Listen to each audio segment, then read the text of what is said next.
This presentation is about writing the Hello World program in the Python programming language and using the Visual Studio Code environment. First, we will make sure that we have Python installed on the machine by running the Python command at a command prompt. To get a command prompt, we're going to, in a Windows machine, we're going to go to the search area and start typing CMD and then click on command prompt. Here I'm showing the command prompt where I have typed the command Python and hit enter.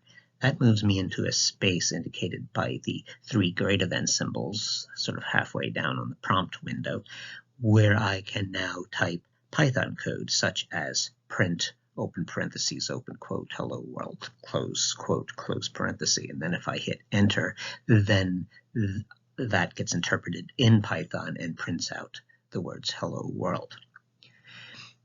If the command does not work, there are 2 possible problems. One is that Python is not installed on the machine, and the other is that Python is installed, but its executable is not part of the path environment variable that directs the computer where to look for executable code.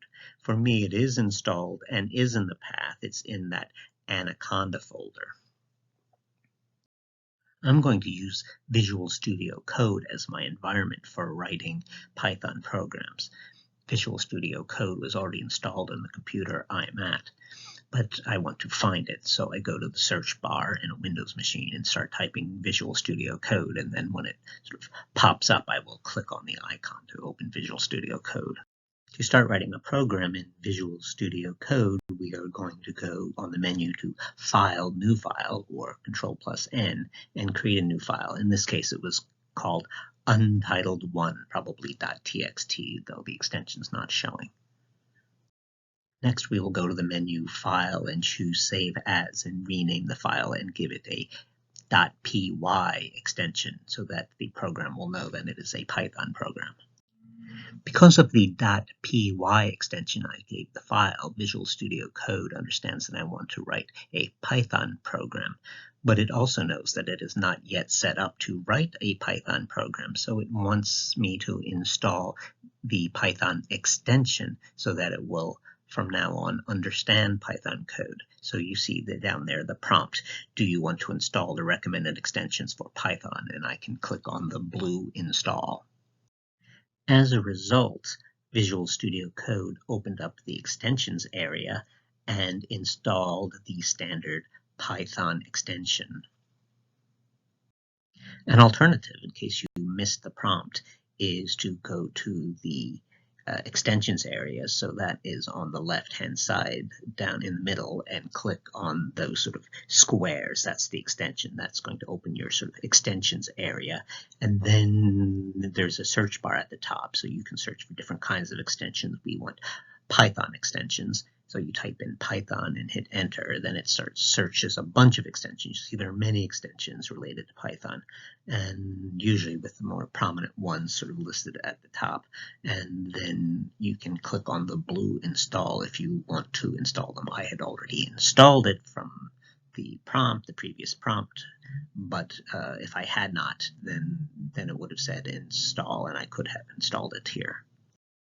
I have a second prompt asking me to select a Python interpreter. So I can click on the blue of the prompt, and that opened a region that allowed me to choose the interpreter. I'm using the one under Conda or Anaconda that we previously mentioned.